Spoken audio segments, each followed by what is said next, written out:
Hello and welcome to the Animation Kimmunication podcast, your source for discussion about animation, film, fandom, and more. So please join your host, I Love Kim Possible a Lot, or KP, and Lauren Kizich, the Abbey Roadie, for today's discussion.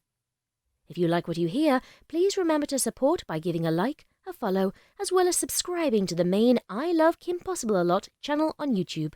Spread the word and keep being a part of a great community. This episode contains some mild adult language.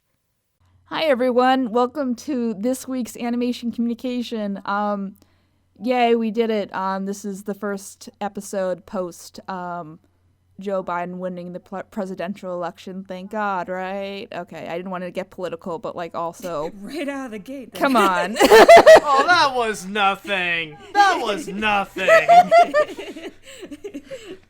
Anyway, we're here to talk about Animaniacs, but actually, you know what? I can't even say that politics and Animaniacs don't go hand in hand. Yeah, it's fine. So you know, they had Bill Clinton play the sax, so it's fine.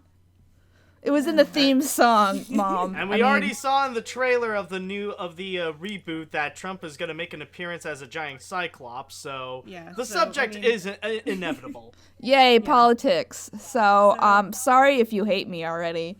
I'm KP, as normal. If you're new, welcome to the podcast. We talk about things. This is Lauren. She does things too. Yes, hello everybody. Good to be back here after, the end of the world, almost. Small hiatus. Okay, so this is one of our history episodes again. So we brought AniMat back because we can't just get rid of him that easily, unfortunately. I'm glad to have him back. You're the ones who invited me over. It's not like you could get rid of me. It's like a banter. We're doing a banter, you know, like he's a vampire. You have to invite him back in.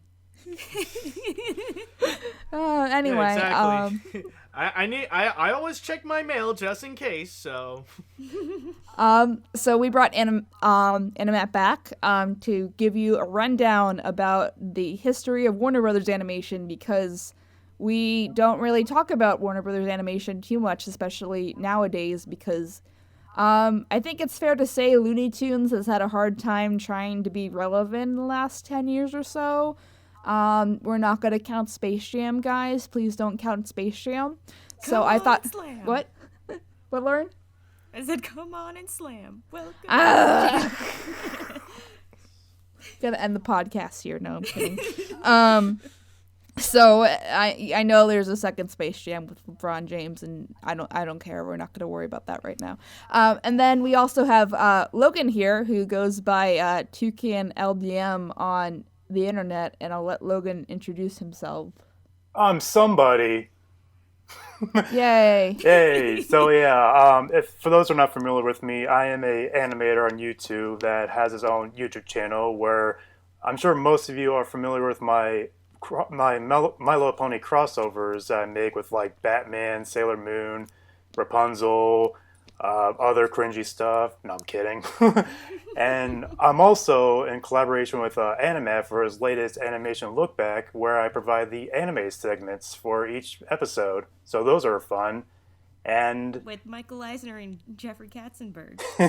Yeah, them guys. Katzenbruh. I will say right now, though, that we are reaching the end of the era of that time. Starting part 12, that's when the new chapter comes in, where we're going to enter into the Bob Iger era. No more Eisner. It's going to feel weird not animating. No more Katzenberg jokes. Aw, man. What?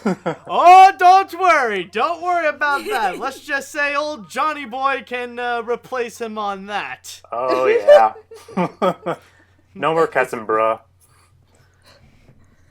Womp womp. I just imagine, like, I just hope one of the gags is just like Michael Eisner, but it's Farquaad, and no one will get it but me, but it will make me happy. I'll get it. Yeah, you use like two people. Anyway, I was gonna say something, but I forgot. So Animaniacs? Yeah, probably that. So we're doing this in preparation of the new Animaniacs coming out next weekend, right? Math. Yeah, so this is our November 20th or something like that. Yeah, November Yeah, 20th. November 20th. this is our welcome to Warner Brothers Animation talk, I guess. And if you're listening to it like way after that happened, then this is why we're doing it. So I guess thank the Animaniacs. Yeah. They also renewed Tiny Toons, right? Yep. Yes. Yeah, and we made they the headline for that one too. Yeah, they just announced they're going to do a Tiny Toons reboot for Cartoon Network and HBO Max, and they even mentioned that I believe it was today that Freakazoid made a tiny comeback as a special guest for Teen Titans Teen Titans Go. Yeah, I think it was Friday that they aired the episode, and I've yet to watch it, but I have seen like a couple clips, which means I've probably seen half the episode. But How given random. that they're only like 11 minutes long. How random, but yeah, it's so fitting for that show. Yeah, honestly, like I'm I surprised mean- they didn't do it sooner. But They have the whole Warner Brothers library. Just like use it. Like Why not? crazy. And they're at the point that they're bringing in a whole bunch of different special guest stars. Like they had, I believe they brought in the Broadway version of Beetlejuice not long ago. So Oh yeah, I heard yeah, we about did that. cover him on our podcast as well, and I was gushing about it a ton as Well, part of Lauren the likes Beetlejuice a lot. Did you try So I was saying very happy to see Alex Brightman in there. Yes. Did they get the original voice actor for Freakazoid? Oh yeah, they did. They brought back Paul Rudd. They brought back, from what I've heard, they brought back several of the original actors to reprise their roles. I know Ed Asner did come back as well. nice? Yeah, we're doing. At least they're doing that. You know, I think Teen Titans Go gets too much crap sometimes. Like, you know, you gotta like. They're introducing Freakazoid to people who don't know who he is. Like, Yeah. come on. Yeah, but Teen Titans is really easy to pick on. So Yeah, exactly. It's the like for the cartoon community, it's the series that like they love to hate. Even though like the hate on the show is not as mainstream as it used to be, but like it really was something that like debatably has been overhated. yeah, pretty much. Like I can care less about that show, but it's come to the point where I don't like hate on it. It's one of those whatever kind of things.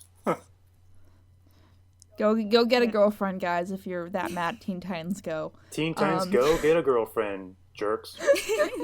Teen Titans Go get out of the house. Wear a mask. It's still it should have been last month because then we would have done that Hillary Clinton joke of that like we should go to Teen Titans Go to the polls. Remember that cringy thing in 2016? Well, if you live in Georgia, you can still go to the polls to vote for the Senate. Like that's important, true. guys. That's true.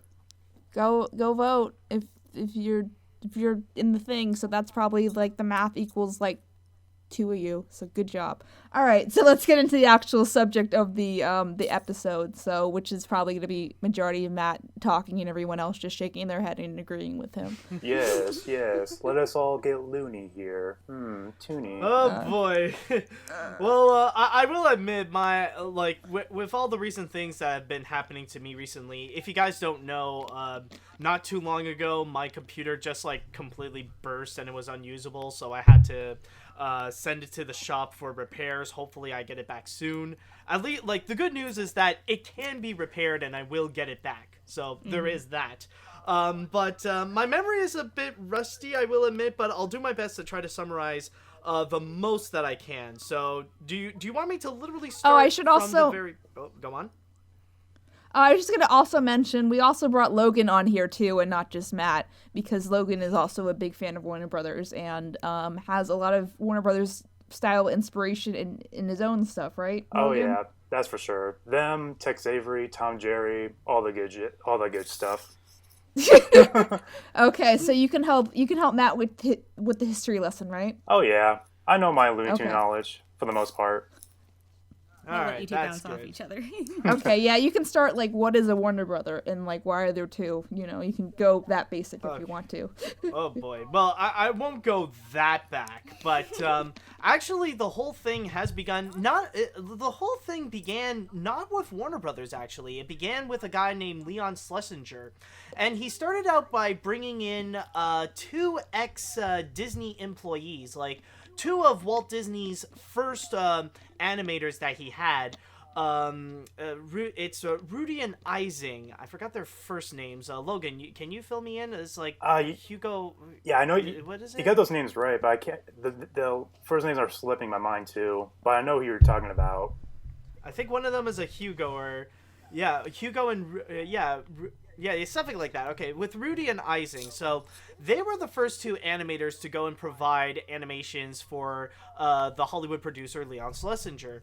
And they actually started out with a cartoon character named Bosko, who is an ink boy. Nowadays, Bosko is not necessarily a character that should be looked upon or should be reused from time to time because, the thing is, how can I put this? They really do emphasize the ink boy, and it can have a whole different meaning back in the early 1900s. But since then, Rudy and Ising did move on to do their other stuff, after working with Leon Schlesinger. But from there, they still kept on continuing. They still kept on going to try to develop their own things, to try to create their own cartoons, and to make their own cartoon star. And it was starting to be a little bit tough because it was at the point where Mickey Mouse entered the scene, and he really got massively into the mainstream. One of their first attempts that they tried to do in order to make a cartoon star was a character named Buddy. And one thing I can guarantee you is that I don't know a single animation enthusiast that likes Buddy. He is such a bland, forgettable cartoon character, and his cartoons suck so much. Let me just say this. If people, Tell me how you really feel. If people think Mickey Mouse is bland, you have not seen Buddy. Mm-hmm. Yeah, Buddy. Yeah, oh God, it's just. But you cannot go any more bland and more boring than Buddy. It really is like. But I think the best way to describe it is that Buddy is like how people perceive Mickey Mouse today. Pretty much, That's really who Buddy is. But then moving along, they started to try to create their own experimental cartoons. But then it wouldn't be until they have developed this one cartoon, and that's when they brought in a few more animators, one of them being Friz Freeling. And they developed one called, I believe it's I Haven't Got a Hat. Yeah. In which it's a typical cartoon that features a bunch of little different cartoon animals. Some of these include a little cat character. I think it's either a cat or a dog. His name is Beans. Yeah, Beans the cat. And another one, Beans the cat. And then Ollie you got Oliver. another one. Ollie Oliver. And then you got those twin. Oh yeah, the twin dogs. Yeah, Ham and Mix, I think. Ham and Mix. Yep. But then there is another one that is actually a stuttering pig by the name of Porky. And after that cartoon, they actually discovered that they had their cartoon star. They knew who they could use as their main cartoon character. And of course, everyone knows it's none other than Beans the cat. Hell yeah. Following that cartoon... I have a question about that. So what were so Beans is so boring. What were some of the plot lines in his shorts? No, that's Buddy. Buddy was the boring one. Oh, okay. Yeah, they both had B names, so go figure. Yeah, exactly. But with Bean, they tried to go and develop several cartoons. They really wanted to make Beans a cartoon star. But then they also saw that there was a bit of potential with the stuttering pig that they had at the same time, which, by the way, I just want to have a bit of a side note. This is a bit of a personal commentary. If you have seen the first cartoons of Porky Pig, I'm just going to say they are sad. And the reason why it's not because the cartoons themselves are sad. It's mainly because of the fact that the original voice actor of Porky Pig, the first guy that they've ever gotten to get Porky Pig, was actually a real stutterer. Oh yeah. And it's noticeable.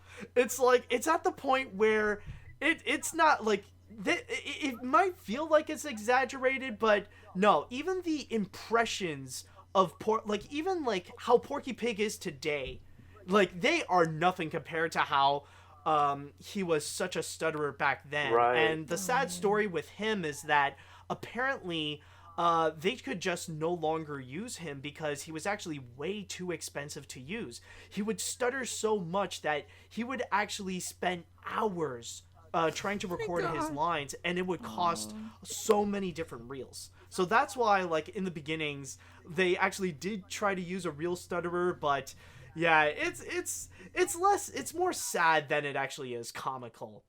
But yeah, so from there though, the Beans cartoons that weren't really working out well, but yet the Porky ones were actually doing decently well, and they were developing more and more cartoons. And like I mentioned, the original voice actor was inevitably replaced. And from there, they actually got a brand new voice actor, which it was actually someone that they had from time to time appearing in a few cartoons, and they found a guy named Mel Blanc, in which he actually had a pretty solid performance as Porky Pig, where he actually knows the right blend of like comprehension, where he's not stuttering too much, but can use the stutter for an actual solid comedic effect. Yeah. He knows how to make the stuttering funny with Porky Pig. And plus, didn't he like base it more on an actual pig and how they like emote themselves? Not necessarily. Porky Pig did have a bit of an evolution in terms of his design, where beforehand he was like fat. He was more like of a legit fat pig. Right, and that. Yeah. Oh, I was gonna say that, and also his age is very inconsistent back then. Like there'll be some shorts where he's like a kid, but other shorts he appears as an adult. So you got that inconsistency.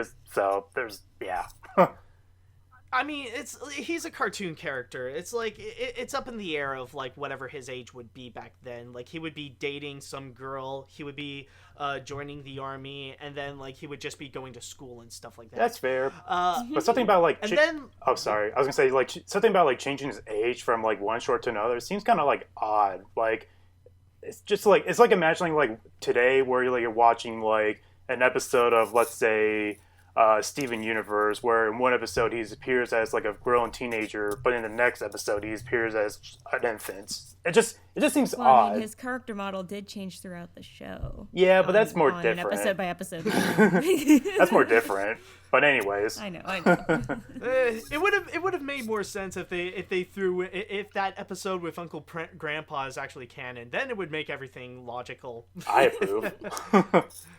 But anyways, going back to what I was talking about, yes, Porky Pig did get popular, and by time, they did develop more different characters, and they did bring in more different directors as well, and these would include people such as Tex Avery and Bob Clampett, where they started to develop their own style, and especially Tex Avery was highly admired at the studio, where they did look up upon him, and that's where, like, you see some people began to be apprentices to Tex, people like Bob Clampett, and then as well where you would have others including Chuck Jones and Fritz Freeling and a few others as well that would start to work within the Warner Brothers animation lot, and then started to grow from there under the eyes of Leon Schlesinger. And I was going to say, and then, sorry, on a side note, I was going to say, like, going back what you said about like Tex Avery and Bob Clampett, yeah, those two in particular are like my main influences when it comes to my type of humor and when it comes to like the comedy, because they go like out of the way to make their jokes unpredictable. Like no matter whatever joke they throw at you, you'll never see it coming.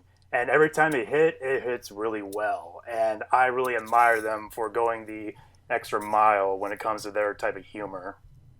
That and their animation is really great. Yeah, and I think you just hit the nail on the head, and regarding that fact, mainly because of the fact that once those people started to come in, that's where the Warner Brothers animations start to have their own identity, whether it be with the Looney Tunes or with the Merry Melodies. That's when they started to have a bit of a personality that goes a bit beyond of what Disney was trying to do. Exactly. And from And from there as well, they started to develop more popular characters. One of which you also got Egghead, a character like this doofy character that they would often portray as a hunter that eventually would evolve into Elmer Fudd. And then there's also another one where often, like back then especially, they would commonly do hunting episodes where they got this insane duck, and that's where the origins of Daffy Duck would actually come in. And from there, they knew that they have two concrete characters that they could use over and over again, like very marketable characters, which is Daffy Duck and Porky Pig. And then suddenly you would also have the inclusion of another character who started, like, they wanted to experiment a little bit with rabbits as well, where they wanted to see, like, another crazy Daffy Duck style character, where they want to try out, like, a different rabbit character for hunting episodes and stuff like that, or magician episodes also. He went through many different names, rather it be the Presto Rabbit or just go through Happy Rabbit. But it wasn't until in 1940 that they finally nailed who this particular character is, where they did a hunting episode with the Egghead character now fully turned into Elmer Fudd, and that's when they got a brand new character with the smart aleck rabbit that now goes by the name of Bugs Bunny. And from there, that's when you see that's when, like, Warner Brothers Animation really starting to take shape. That's when the animators have fully placed themselves in the animation field, especially at the area, like I keep mentioning the animation lot at Warner Brothers. That is actually a pretty well-known place known as Termite Terrace.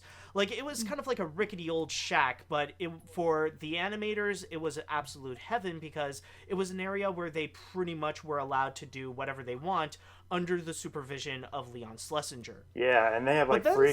Oh, sorry. I was going to say, they definitely have, like, free control, like, what they can produce with these shorts. And as long as they, like, keep it under the budget, as long as it's funny, then, yeah, Leon could care less what the short's all about.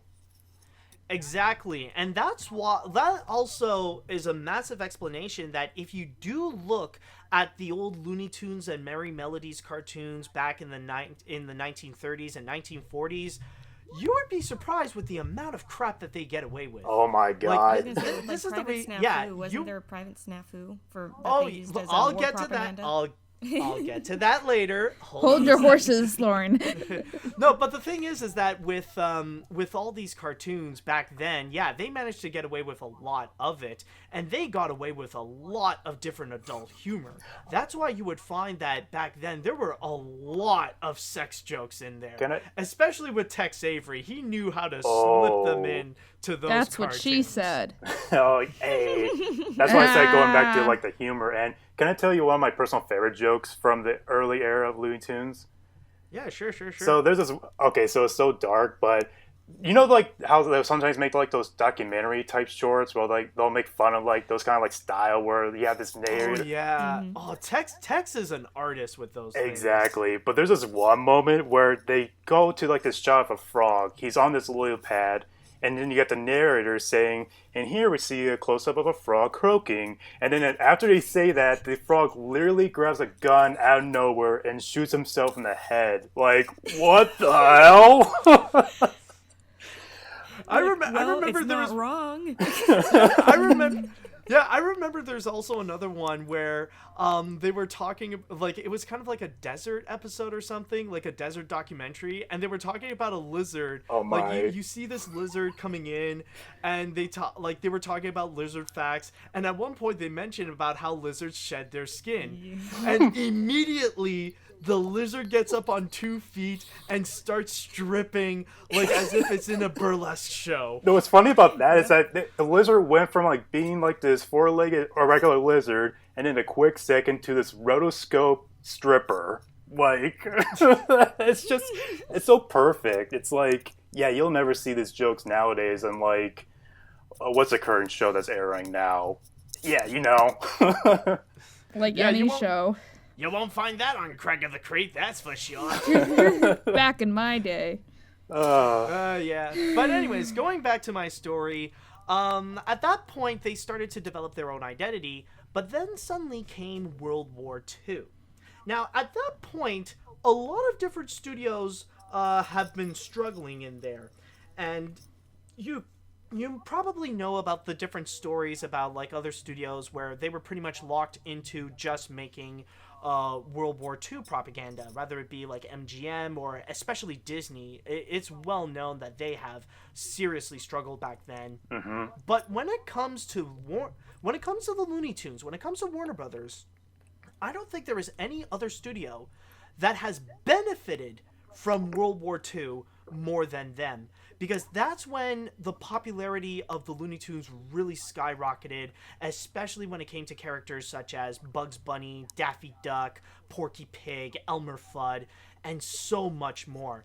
That's when they really got into the mainstream. And following afterwards, that's when they entered a bit into a new era of Looney Tunes, of Warner Brothers Animation, where they got massively popular, and that's when the cartoons got bigger and better. Now, under the new supervision of several animators that really climbed up the ranks, that include Chuck Jones, Friz Freeling, and Bob McKimson, and maybe a few others as well. And from there, that's when they really got, like, that's when their popularity debatably has peaked, mainly because of the fact that back then, they were actually considered the anti-Disney. They were doing cartoons that were completely different than the kind of content that Disney would put out, rather it be with the Mickey Mouse tunes or with the movies that they would put out back then. Like, the sheer absolute madness would not be the same kind that you would find under Walt Disney, or they would do things that you would never see characters such as Mickey Mouse or Bugs Bunny, Mickey Mouse or Goofy or Donald Duck would normally do. Like they're not afraid to take that extra step to go beyond crazy, to go beyond cartoony, to go beyond silly with the kind of things that they would do. Not to mention that, of course, from there, they would go and develop so many more characters under those three people. Rather it be more enemies for Bugs Bunny to face off against, like Marvin the Martian, or Yosemite Sam, or the Tasmanian Devil. Then you also got like other characters as well, like Foghorn Leghorn, Sylvester, Tweety, of course, Speedy Gonzales. Then you would have Pepe Le Pew. Pepe Le Pew, of course. Wile E. Coyote and Roadrunner. They pretty much developed an entire roster of different characters that they could use. And that's when their popularity grew. That's when they started to receive so many awards. Like, even at the Oscars, they were starting to collect more awards. Like, now that, like, at that point, Walt Disney began to be a lot less interested in developing cartoons, which gave more opportunities for other cartoons to get the Oscars. That's why we see like Sylvester getting the most Oscars among all the Looney Tunes cartoons, with 3 of them, and then like you got Bugs Bunny getting an Oscar, and so much more. That's when they were really rising up to the ranks. And even in the 1950s, back when cartoons began to be a lot more experimental with their animation due to budget constraints, especially when entertainment was starting to diverse into television as well. That's another thing that the Looney Tunes really began to benefit as well, where their art style became less realistic and embrace a bit more of the abstract. Where that's where some of the best debatably some of the best Looney Tunes cartoons came out. Stuff like Duck Amuck or What's Opera Doc. Like, they really did benefit from having a smaller budget, but still have the full creativity and work around the abstract art style that they would have to go and work with. But then suddenly, the 1960s came along, and that's when things really start to go downhill for the Looney Tunes, especially because of the fact that now that television became a lot more mainstream, now having cartoons in front of movies on the big screen became a lot less popular, to the point that like it was no longer necessary. It didn't need to fully exist, and even the qualities of the cartoons themselves were not necessarily all that great. Like, they still kept on pushing the Looney Tunes to make more of them, but yeah, you could tell that at that point that they were really passing their prime. Rather it be trying to develop a new character like Cool Cat, or try to do those Daffy Duck and Speedy Gonzales cartoons. If you have ever seen them, yeah, they were pretty cringy. I would say that they were not great. In fact, like from my research, I remember seeing that what many people consider to be the worst Looney Tunes cartoon in existence is one of those 1960s cartoons that is a collab between Daffy Duck and Speedy Gonzales called "See Ya Later, Gladiator." That was just yeah. I haven't seen it, but I seen like I know those shorts you're talking about, and yeah, they are not funny at the slightest. I mean, no offense to the writers, but still, it's just watching them is just not entertaining. And Cool Cat is basically like the less cooler version of the Pink Panther. I know he's made by Friz Freleng, but still, it's just like I just think of the meme Cool Cat. You know, I know that's not the same one, obviously, but oh yeah, you're thinking of the one that was in those like in the budget movies. Yeah, in the fursuit. Yeah, like Cool Cat saves the day, and you know, that kind of thing. Oh, those things. No, oh, God. I'll say that Cool Cat is way better than that Cool Cat. Yeah, the only thing that's memorable for me about Cool Cat is the Hunter, and it's not because of the Cool Cat's cartoons. It's mainly because of that directed video movie. Do you guys remember Tweety's High Flying Adventures? Like, you know that Around the World in 80 Days parody? It's been years since I've seen that. Yeah, like I remember like it was Granny making a deal with the Hunter from Cool Cat. Ah. That's all I remember from it. Well, that says something.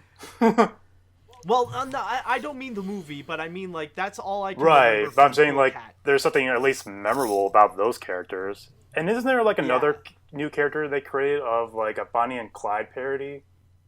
Yes, they did, actually. I believe that was a creation by Bob McKimson, where they tried to make a bunny version of Bonnie and Clyde, but... Get it? That was Bunnies? Bunny and Clyde. Yeah, that was something that went nowhere, honestly.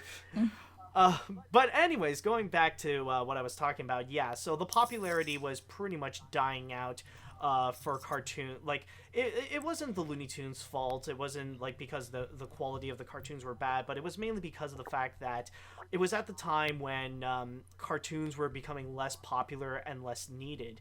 So, considering that a lot of entertainment migrated to television, that's exactly what the Looney Tunes did. They had to go and migrate to television, and that's where the old cartoons would re-air on television in the form of several different programs, whether it be the Bugs Bunny Show, the Bugs Bunny and Roadrunner Hour, the Bugs Bunny and Tweety Show. And that went on for not just years, but for decades. That was like the only thing that did keep the legacy of the Looney Tunes alive as it kept on, as time would move on. And but people, then, go on. I was going to say, and yet people haven't gone mad over seeing reruns for 4 decades. Oh yeah, that was the reruns that they pretty much accepted, because at that time, that was literally the only way that we could watch Looney Tunes cartoons. It's just through those programs, and those were the only things that were keeping them alive. Granted, they were like, it wasn't all of them, of course. The grand majority of them were just the Looney Tunes cartoons from post-World War II, but still, at least, like, it let people be familiar with characters such as, like, Bugs Bunny, Daffy Duck, and so much more. Right, and it's unfortunate they didn't play the earlier shorts, but isn't there a reasoning behind that? For the shorts? Yeah, not playing the shorts like early 1949 and all that stuff. I believe it was due to rights. I think it was mainly because of the rights of what they fully had back then. Because you got to keep in mind, Like, the post-World War II stuff, Warner Brothers fully owned, where beforehand, back in, like, pre-World War II days, those were mainly from Leon Schlesinger. And they didn't fully have the rights of those cartoons back then. Like, yes, Warner Brothers had the rights to the characters, but not necessarily to those cartoons in particular. Aw, but like, those are some of my favorites. I know, but just hold on. Actually, I was about to get into that, actually. Oops. It wasn't until in the late 80s and early 90s where, debatably, you got the Bob Iger of Warner Brothers Animation who entered the scene. Ted Turner. And the reason why I called him the Bob Iger of Warner Brothers Animation was because that dude was on a frickin' shopping spree. Because he wanted to do something special related to animation. Since television really went into the mainstream, and Ted Turner, he is such a media mogul, especially with the successful channels that he has made, whether it be like TBS, TNT, or CNN, he wanted to do a channel that is unheard of back then, because yes, we all know that the mainstream channels like ABC, NBC, CBS and stuff like that, they would have Saturday morning cartoons, where that would be the time that they would dedicate having programs such as like cartoons or kid-friendly shows. But there had never been a channel that is completely dedicated to just animation, to just cartoons.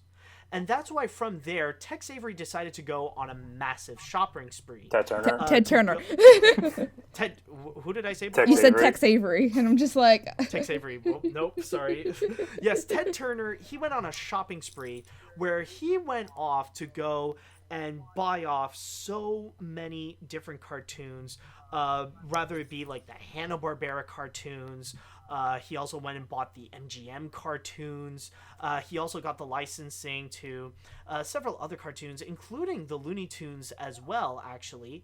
That's where he got that. And thus, in 1992, that's when he opened the Cartoon Network, where it was fully dedicated to just presenting cartoons. Nice. And in a way, it became the new home of the Looney Tunes. And from there, it wouldn't be... It would... Well, you know, honestly, I was just about to say, like, Space Jam, but then, like, I guess you want me to go and skip that, so No, I just give people crap for Space Jam because it's not really a good movie, but people just have, remembering animation nostalgically is usually a good thing, but people seem to, like, turn off their critical thinking skills when it comes to Space Jam and, like, forget how bad it is. So that's We all why... know that Looney Tunes Back in Action is a superior Space Jam. Chasing my mind. Space Jam is bad, but it's a guilty pleasure for me. And yes, Soundtrack's it boss, did, though. Hell yeah. It did play a very significant role in the comeback of the Looney Tunes back in the 1990s. Okay, for really- historical sake, you can mention it. Oh yeah, it was keep in mind, say what you will about Space Jam, but it really was a massive hit, and it did regain the popularity of the Looney Tunes to the point where it reintroduced the cartoons to a brand new generation, where you would also see VHS sales of those classic cartoons fly off, you would see the sales like soar through the roof. So it did play a significant part in bringing back its popularity and bringing it back to the mainstream. But then in 2001, I believe, that's when something very interesting happened, and that's where we see a bit of a shift in terms of the popularity of the Looney Tunes, where now Warner Brothers decided to go and take a step further and decided to go and fully purchase the rights to the contents of Ted Turner, where they kind of made a bit of a merger between the companies of Ted Turner and Warner Brothers, where now all those cartoons that Ted Turner bought, now they belong to Warner Brothers, like including all the Hanna-Barbera stuff, all the MGM stuff, and yes, even all the Looney Tunes stuff that even does include the Leon Schlesinger cartoons from back then. So now Warner Brothers fully owns everything about the Looney Tunes. Hurrah! However, it does come with a catch, though. it is actually because of this why the popularity of the Looney Tunes really dwindled down. Because back then, the popularity of the Looney Tunes really came from the fact that it aired on television, and it didn't necessarily had a specific channel that it had to air on, because it would jump from different channels every time. Like, there was at one point it would be on ABC, then it would be on NBC, or then it would be on CBS, because it was really high on demand to show Looney Tunes content on their channels. But then, once the Looney Tunes went exclusively to Warner Brothers and exclusively on Cartoon Network, then they didn't really have any space to go and jump around. They can only be on Cartoon Network, and that's it. At that point, they weren't really that high on demand anymore, and that's why we saw the popularity really dwindling down. And it was also with proof with Looney Tunes Back in Action, which was a desperate attempt to try to make a Space Jam 2, but then it came out something completely different, and it just became a box office bomb, to the point that it pretty much discouraged Warner Brothers from really doing anything more with the Looney Tunes. From time to time, they would have a little bit of a comeback, rather it be with stuff like the Looney Tunes show, or with Wabbit, or the one awkward period where they try to make them edgy with Lunatics Unleashed. When did Duck Dodgers come out? 2003. Duck Dodgers, funny enough, that was in 2003. That was around the same time as... It was around the same time as Lunatics Unleashed, and I will say, Duck Dodgers was a very underrated show. That was actually really awesome with what they tried to do, and all that based on, like, one of the best Daffy Duck cartoons out there. So, like, I really do have to give them credit to actually make something really great out of it. But yeah, so, like, they try to go and, like, from time to time they'll try to make something with the Looney Tunes, but really the only thing that's useful with them is just the merchandising, and that's it.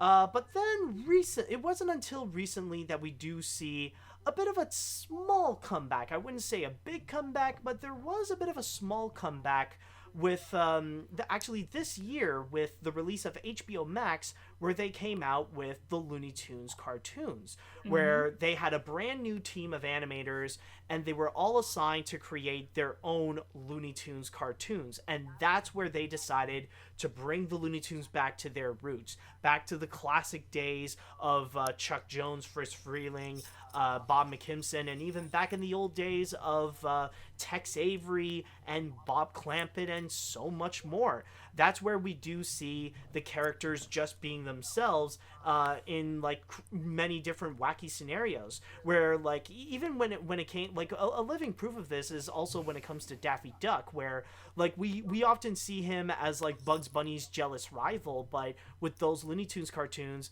they brought Daffy back as, like, just the Daffy that of his namesake, just like this crazy duck that somehow gets away with it just by his own lunacy. Right. And from there, the future of the Looney Tunes, well, it does seem like they are interested in trying to do a bit more with them, and especially with pop culture as well, where Bugs Bunny is considered the cartoon character, or one of the cartoon characters that is often memed the most, like right up there with SpongeBob and Shrek. And Mickey Mouse. So there is...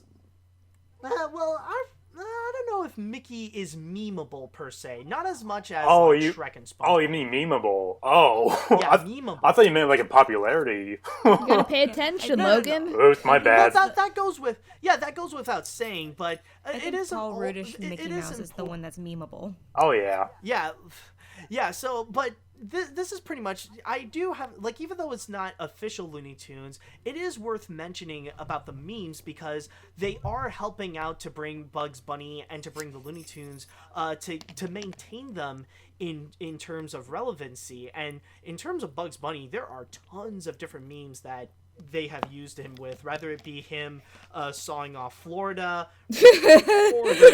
or there is also Big Chungus that people love using. And then there's also, like, there's another one that I do like. There's, like, Bugs Bunny just, like Like you just see like him with a round face, or like with a round mouth, is just on the side, just going no. There is that one. I knew exactly the one. Or there is also the cowboy Bugs Bunny often that they would use. Oh yeah, that one. Like, they often use, or the King Bugs Bunny. There's also that one.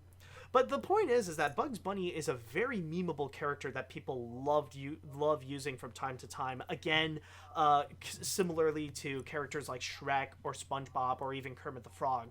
So that's also keeping the relevancy of the Looney Tunes alive. And I would say it's because of those memes and because of Warner Brothers' push to still make content related to the Looney Tunes, especially with upcoming projects that they have in the works, including a Space Jam 2 with Space Jam: A New Legacy. And apparently they are still adamant in making a Wile E. Coyote movie. It shows that the Looney Tunes still stands as still trying to make it still stands as like some of the most popular cartoons out there, and even as an option as like the closest thing that people have in terms of the anti-Disney cartoons, because again, that was like kind of the big appeal of the Looney Tunes, is that they were offering stuff that Disney wouldn't dare to touch. Like they were a lot more edgy, they were a lot more crazier than whatever Disney could go and produce. And even to this day, it can still stand that they are still that way with the kind of cartoons that they would make with the Looney Tunes cartoons. Well, then again, it is kind of debatable nowadays, because like even the new Mickey Mouse cartoons, like they have made it to that Looney Tunes route where they can just go absolutely nuts with their content. But still, like like you could tell that nowadays, like with the Looney Tunes, it's still something that's definitely impacted pop culture for many decades, and with good reason as well, and especially with the fact that technically this year does mark the 80th anniversary of Bugs Bunny, one of the most well-known cartoon characters that people still love to meme and still love to talk about to this day. Yep, and they're not going away anytime soon. So, Absolutely. how does Animaniacs tie into Warner Brothers, and how like Spielberg came in and all that stuff? Oh boy. Okay, that one I will confess I would still need to do a little bit more research into that, but I do believe that. Well, what? Go ahead. I was gonna be like, oh, we caught him. He's not the real AniMat. Yeah. You got me, Toots. It was me all along. Anyways, well, the thing is, from what I can recall, really what started out, funny enough, there is a bit of a transition going from the Looney Tunes to Animaniacs, because actually it was during a period where Steven Spielberg was very fascinated with animation. Back in the 80s, I guess you could debatably say he had a bit of an animation phase where he wanted to go and create his own animated content, which is why he collaborated with Don Bluth in order to go and make movies such as An American Tail and The Land Before Time. Mm-hmm. But then going into the late 1980s, that's when he decided to try out some television animation as well. And I believe the first one that he started to try out with was Tiny Toons Adventures, which is kind of like a spin-off or a spiritual successor to the Looney Tunes in a way, where it's kind of like not necessarily the descendants of the Looney Tunes characters, but it's like a younger, different version, like similar but different versions of the characters that we all know and love, with characters like Babs or Plucky and Dizzy Devil and many, many more. It's like, yeah, they're kind of like the kid version, the unrelated kid versions of the Looney Tunes characters we all know and love. It's the old generation passing down to the new generation. Exactly, and plus the fact that the Looney Tunes characters actually do make cameo appearances in their schools, because technically they're kind of like the teachers, they're the masters of what they do, and they're teaching them their ways of being cartoon characters, of being funny. Which from there, that's when you would also spin off different, when they would have when Spielberg would go and approve more different similar types of cartoons that are like Tiny Toons, and that's when you would also have Animaniacs coming in. That is more of a meta type show where they decided to create original characters that do live in the Warner Brothers lot. They live in the water tower they live in the water tower of the Warner Brothers lot, and it has a very similar style of aesthetic and a very similar style of comedy where they're not afraid to go completely bonkers with their humor, whether it be with a slapstick. Like, they're not afraid to say that they are cartoon characters, and also not afraid to go into pop culture as well, and make commentaries on what's happening with real life as well. I know that very early on we have mentioned about Animaniacs doing political humor, whether it be back in the 1990s or even nowadays, still talking about politics. But even back then, like, there's a lot of jokes back in the old days of Looney Tunes that I'm sure would fly through people's heads, where they would make commentaries on the president who was back then, or this is extremely relevant when it comes to World War II. Like, when it comes to their World War II cartoons, yeah, there were a lot of pop culture references, and, well, technically it is World War II, so they did a lot of political commentary as well. Yeah, and there was, like, plenty of, like, caricatures of, like, celebrities back then that, even if you're not aware of them, they still kind of work in their own unique way. Oh yeah, of course. Like, even if you don't know the actors themselves, you know, like, this is the reason why many people do know the impressions. Like, for example, like, we all know about, the goofy Mad Hatter, but really, the reason why people know him is mainly because it's Edwin. That's his shtick. He does this all the time. Or another great example, when you hear the Igor voice, you hear that all the time in cartoons. That's actually an impression of a man named Peter Lorre.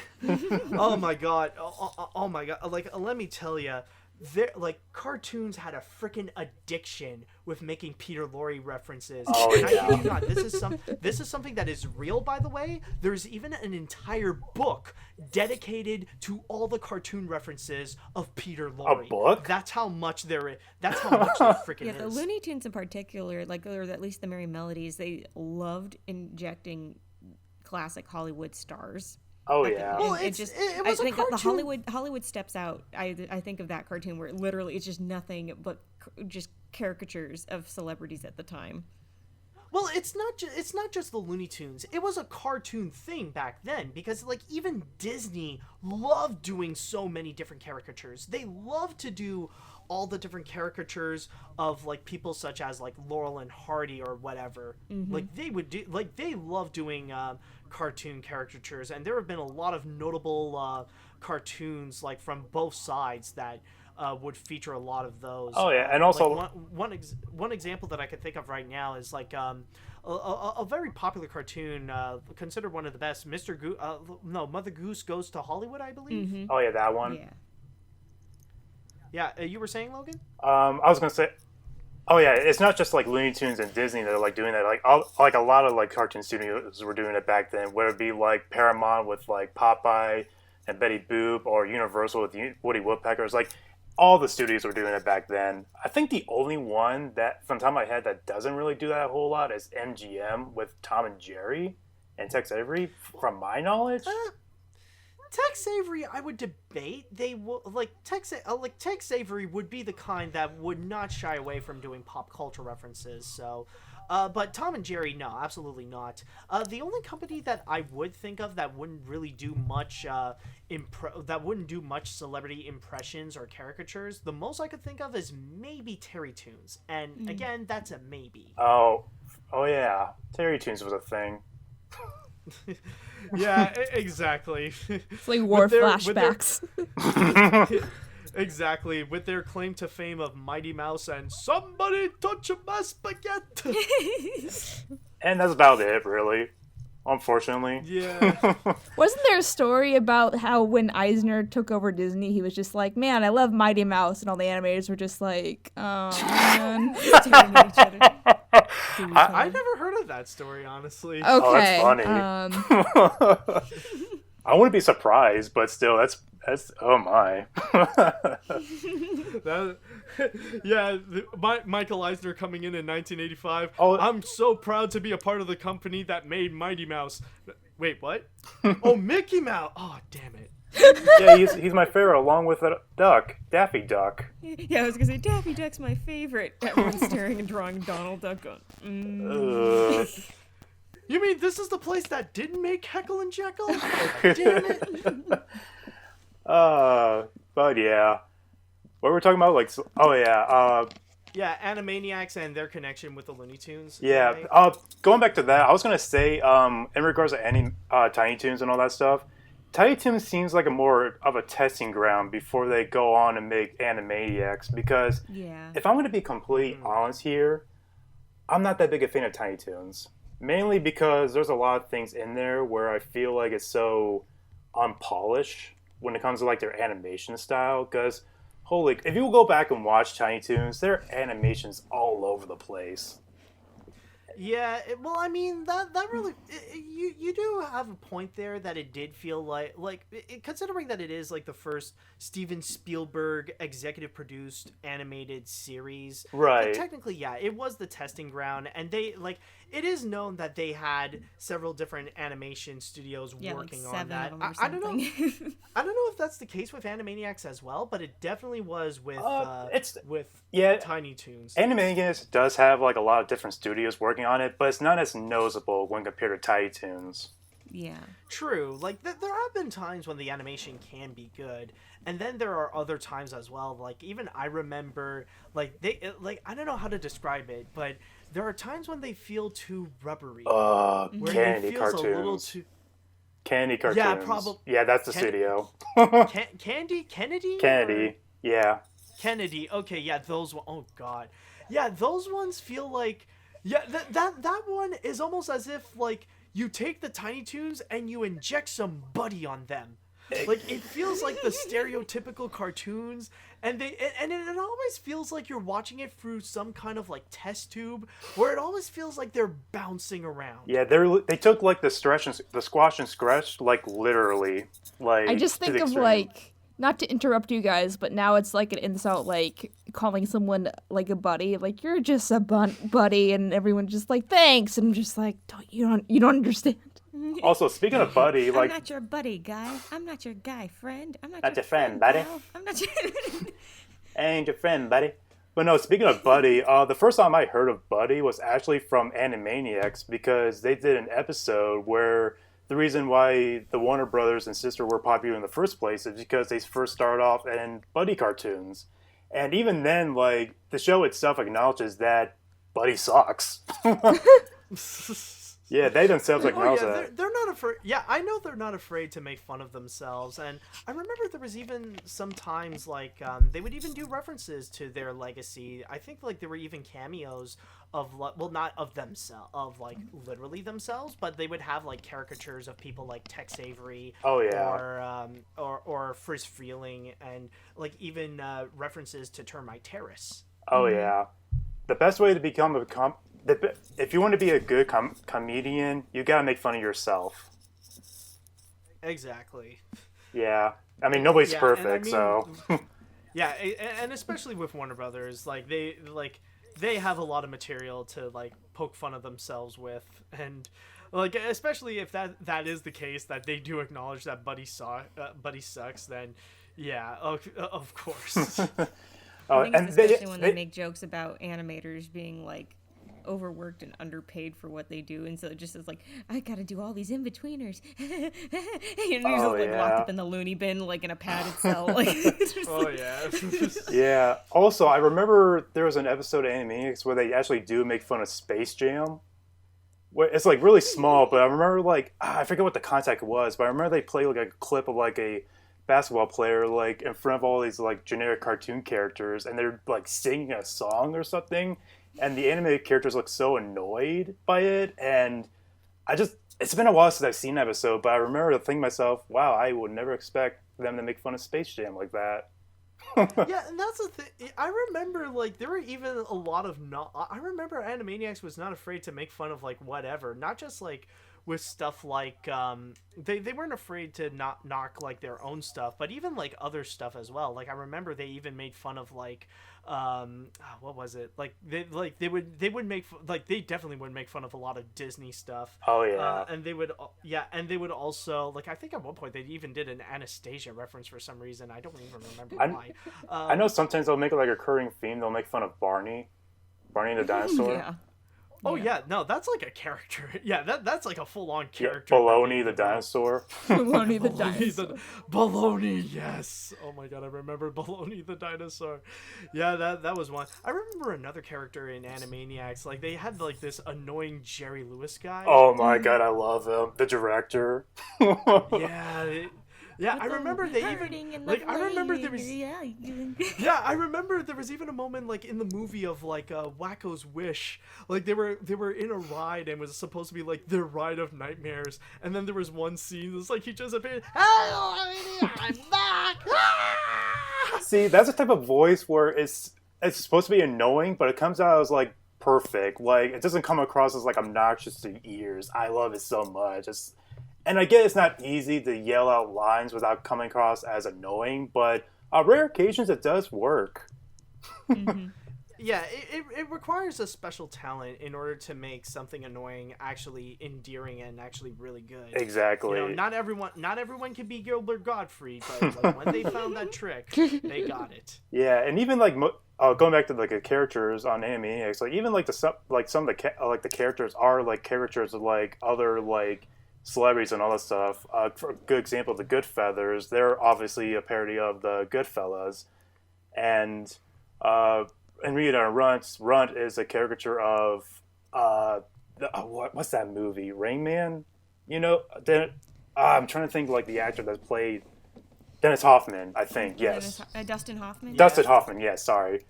So yeah, that tradition still lives on. Like characters like mimicking like celebrities or characters those celebrities will play. Another good example, like if you go back and watch like the old Looney Tunes, like they sure love to make fun of mice and men. You know what I'm talking about? Yep. Oh, which is yeah. not a happy story. No, it's not. But they sure love the use. Where we going, George? Where we going, George? Oh yeah. Do you guys want to my know God, a random, that is totally random true. fact about that? They What? actually named one of the Loud House sisters Lenny. Yeah, after Yeah. Of Mice and Men. I Now did you hear know, about internet.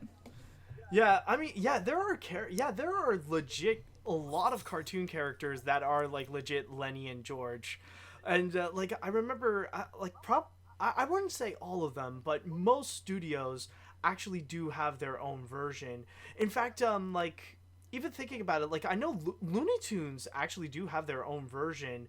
Like I think it was with like not literally Lenny and George, but like I remember it's like Sylvester and like a big guy. Oh yeah. Yeah. No, Yeah, I know no, what you're talking about. It's like it's not George. Like you have George is Sylvester, and then like you got another dumb big Dale-looking cat that's like Lenny. Yeah, I know what you're talking about. And MGM has their own with the two bears. MGM has one. Yeah, MGM has those bears. Yeah, there's so many mice and men references in cartoons. So it's unique. And so yeah, I was gonna say like the one thing I will like kind of like criticize when it comes to like the older cartoons is like I'm kind of getting annoyed by that dopey type voice. Like, you know, like, it's starting to get like kind of like graining if you hear that so many times with different characters. You know what I'm saying? I got a joke. I do have a dark joke related to that actually. Oh boy. It's a cliche that is often used that it's at the point where you have to tell them about the rabbits. Anybody get it? No? Nope. If you know of Mice and Men, you'll understand. Tell me about the rabbits, George. Oh. Yeah, it's been a while since I've read that book, but I remember how it ends, so... Yeah, I think that's what everybody particularly remembers is the ending. Oh, I can think of many other things from the Tell book. them about the rabbits. So Cartoons people are were going to fun go back home then. and they're just going to be like, I heard about this great story from the KP podcast, and then they're just going to get more depressed. Yeah. I read that book in high school. Tell me about Mice and Men, George. Actually, I got a good question for you guys. Who is your least favorite Looney Tunes character? Oh God. Least favorite? Yeah. I can think of one on the top of my head. Man, I don't know if there's anyone that I don't know if there's one that I don't particularly like per se, but I'll have to come back to you on I mean, that, this isn't Looney honestly. Tunes per se, but I think Tom and Jerry is like, I mean, I know it's repetitive by nature, but it gets boring to watch after a while just because it's so repetitive. Like, Yeah, I get what you That mean. doesn't really count. Do those two gophers that always seem to show up at things in Looney Tunes that they're the twins? They're the more modern Looney Tunes. I Macintosh. hate them. They annoy me because they're just like these annoying twin gophers that they're just like I like whatever you like. Well, I like whatever you like. Oh, this is so much fun. I'm like, shut up. The aristocratic gophers. Yes, I'm like, oh my God, just shut up. Yeah, they can be pretty bad. And I think at one point Disney made fun of them by using Chip and Dale. Like they mimic that gesture they always do in a cartoon. Yeah, they can be pretty bad at times. See, the thing is that with Chip and Dale though, they're at least they're redeemably cute, and when you can see them outside of look, I get mad at Chip and Dale as well because it's in any instance that they're picking on Donald or Pluto or anything like that. Yeah, they're just minding their own business. Come on, these two get the brunt of everything that life hands them. You can't just keep making their lives more miserable. That's not.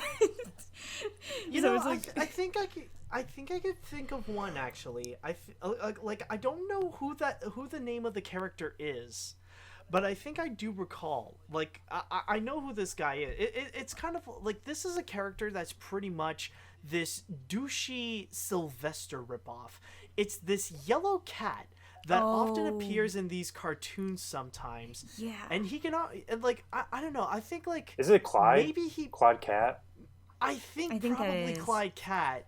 It's that douche. It's like sometimes he would appear from time to time, often being just like a replacement for Sylvester, but he's also just pointless and just more mean-spirited than actually funny. I think Clyde Cat would often appear in the Mark he's Claude. Anthony Yeah, and Claude Cat. Pussyfoot. He's got the red yeah. hair and stuff, right? Yeah. Yeah. That's exactly the one. He would often appear in the Mark Anthony and Pussyfoot cartoons. Yeah.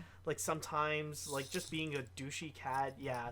That's probably one that I don't like. He's just again, he's a ripoff of Sylvester and he's a dick. Yeah, speaking of ripoffs, my least favorite Looney Tune. Do you guys remember Charlie Dog? Oh my God, I was just thinking about Charlie Dog actually. I can't stand him. He's like a Bugs Bunny wannabe where he tries so hard to be the next Bugs Bunny, but he comes out as more of a prick. Yeah. Well, isn't his cartoons repetitive often where he's just desperate to find a new home or something? It is repetitive, but he comes across as really repetitive and also pretty mean-spirited towards Porky, which he really doesn't really do anything to deserve the punishment he deserved. I remember one instance where it's he's trying to go with Porky, he's being annoying, and then there was this one moment where Porky tries to get rid of him by the whole throw the stick in the forest, he'll run for it, and then get in the car and get out of there. Well, it comes to the point where Charlie would steal the car from Porky, and Porky gets so mad to the point he goes mad by acting like a dog, and he just comes off as exactly. Oh, I remember that And then he ends up getting captured by the dog catcher, and he just tries so hard to be the next best thing for Looney Tunes, but really no, he can go F off. Yeah, no, it's even in the way he presents himself in each scene, he's he's if Bugs Bunny was just even more rude and less Exactly, yeah. And the way he stands, even his stance is, and his ears perked up is he's clearly trying to just be a dog version of Bugs Bunny, and it's just not working. No, and even then, Bugs Bunny does have his douchey moments, but it's not as bad when compared to Charlie frickin' Dog. Right, Yeah, exactly. true. Well, that's why I said he's more rude and less charming. Right. Yeah, exactly. Like, and even when Bugs Bunny goes too far, at least like there are ways that it can be hilarious. Like, if you have seen the cartoon Rebel Rabbit, please do so. Oh, I love that It's short. Bugs Bunny going way too far. He's like just screwing the whole country over, and it's freaking hilarious. Yeah, and like you said, that's where that one gif of Bugs Bunny sewing the Florida bit came from. Yeah, sawing off Florida, exactly. Yeah. Oh my god. Oh, also I love that another cartoon. least favorite character of mine, and this might sound controversial for some, but Tweety Bird. Oh my god, yes, like Tweety, the way Tweety Bird talks like annoys the crap out of me. Well, here's the thing. Bob Clampett's Tweety is a badass, and I love him so much. But when it comes to like First Feelings Tweety, he just comes across as like so preciously annoying. Like Yeah, I get how you feel. they try way too hard to make him like this like cutesy innocent, and it just comes across as like more like annoying. But with like Bob Clampett's Tweety, he finds his way to like defend himself in a way that comes out as like really hilarious, and he doesn't come across as obnoxious. That Tweety has never appeared in media ever. Like, the only time he has ever done so after Bob Clampett was literally just repeating the one scene he did in one of his first cartoons in Who Framed Roger Rabbit. I was and just that's gonna say it. that's the one scene I was thinking of. I'm like, all I can think of is on that level is Who Framed, and then you said it. I'm like, Actually, you know what's funny about that? You mentioned about that, Matt. There's actually this one. Do you guys remember the show Sylvester and Tweety's Mysteries? Yeah. There's this one episode where they actually did bring back that Tweety, or in this case Orson. That's was his original name. And apparently, I think Orson and Tweety might be cousins, but I could be wrong on that. It could. Like, I can actually see that. Yeah, because when you actually watch that episode, he does have like the shared traits from the Orson. Like, he's obviously like he's pink. He has like those beady eyes, those yeah. bags, and it's like it's so nice. Oh my god! You know, funny enough, thinking about that cartoon, it does make me think of another like cartoon impression that the old cartoons would often do. Like, a lot of old cartoons would have their own version of Abbott and Costello, and from cartoon they had their cat version of Abbott and Costello, and all I can remember is I think it's the Costello version would often just scream out like Babette, Babette, Babette, Babette. Oh my god, I didn't even get the reference, but I still love that short. Oh yeah, and absolutely. Like, it works in its own way. Exactly, and they also like brought them back as mice for 2 additional cartoons. And it's just like, it's just so perfect. And yeah, I find like the appearance as mice much more funnier than the cat versions, but the cat version is still pretty perfect, or in this case, perfect. Oh god. on that note, so Matt, for people who don't know much about Looney Tunes, or maybe only through Space Jam or like through passing reference, where are some good places and what shorts do you recommend for people learning about them for the first time?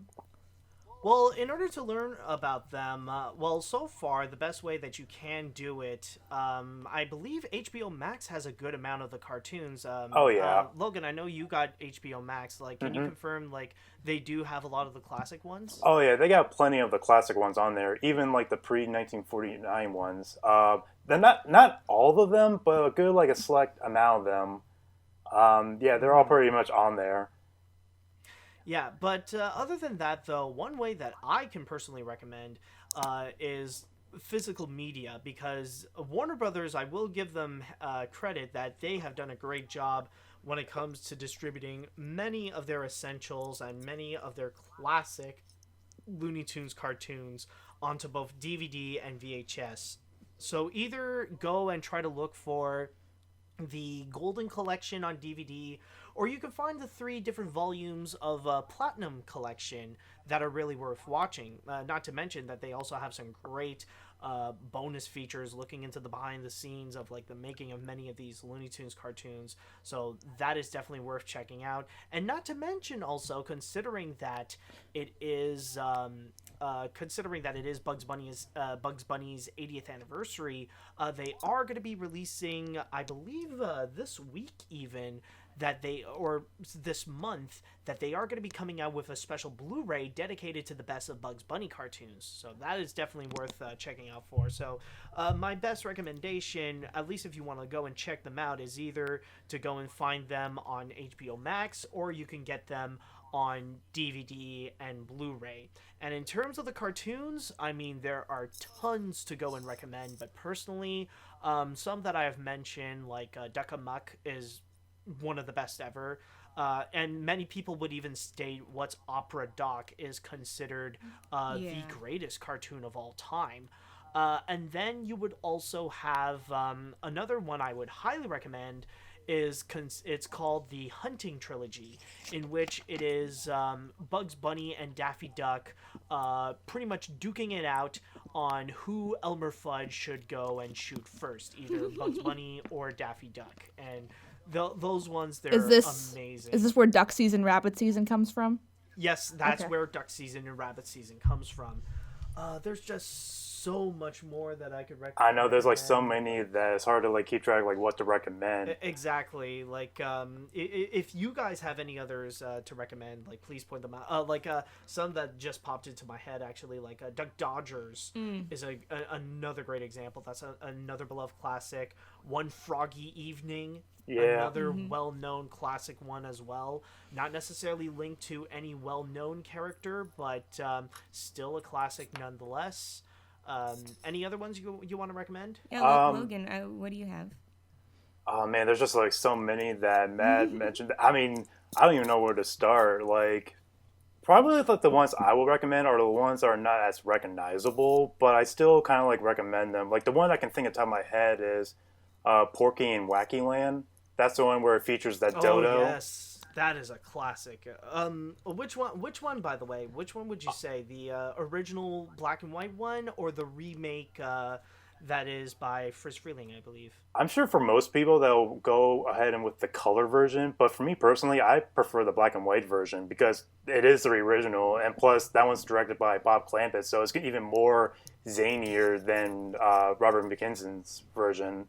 Oh, it's Bob McKimson. Oh, okay, sorry. Yeah. I think. I don't remember. But, yeah, I would recommend the original Bob Clampett one. Honestly, just like anything that's made by Tex Avery and Bob Clampett, I highly recommend.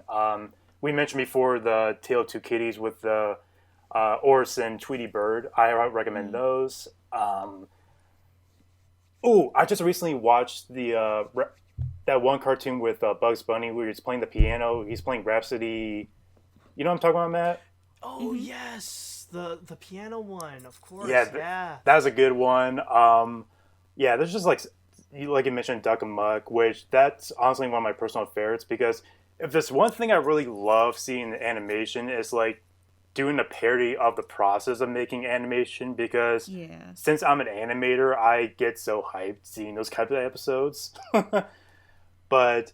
there's just like so many that if you do have HBO Max, if you have HBO Max, I highly recommend just like looking up Looney Tunes and just like hunt down those individual cartoons that we mentioned because they're definitely on there. They're high quality, and if you don't have HBO Max, then like Matt said, buy the Blu-rays of the Platinum editions. Yeah, definitely go with the Platinum. May carry some of them too. Oh, what? I think Boomerang. As an app, I think they carry those too. Oh yeah, I forgot about the boomerangs. Yeah, if you get boomerang, but I think so. Yeah, but even then with like boomerang, I think they like tone it down a little bit because I know with like recent years they try to like tone down most of the more edgier jokes on syndication, which I think makes sense, but at the same time it's just not usually like the same when watching the actual uncut edition, for better or for worse. Yeah, also definitely check out, my personal recommendation is definitely check out the new Looney Tunes cartoons that they do have on HBO Max. Because actually I do like how they address the whole thing where I know, like, trust me, I was kind of like one of those people who's like, you got rid of the guns, but honestly, they are incredibly graphic considering that they don't have guns involved. So if you like that kind of like aggressive, like gruesome kind of humor, the physical comedy that goes into like the Tex Avery kind of like territory, definitely check those out, and especially because the style aesthetic is very reminiscent of the 40s, and it's a lot of fun. Exactly, I recommend those as well. I can tell a lot of love and care went into creating them by the teams that made them. Oh yeah. So it's like, yeah, it's good stuff, and they're 2D animated, so get your goods in on that. And that's the thing too. Going on a little tangent here. You mentioned about the new Looney Tunes cartoons. I feel like with the exception of that one, whenever like Warner Brothers do bring back the Looney Tunes for like newer shows, for the most part, I feel like they play them really safe. And by that I mean like I feel like the slapstick joke. A good example is Wabbit, where I feel like the slapstick humor is pretty predictable in what they actually have to offer, and they're not as like creative with their jokes as opposed to like the earlier days. But with the new Looney Tunes cartoons, yeah, they definitely. I wouldn't say they're like laugh out loud hilarious, but they do bring back the spirit of the original classic cartoons. Mm-hmm.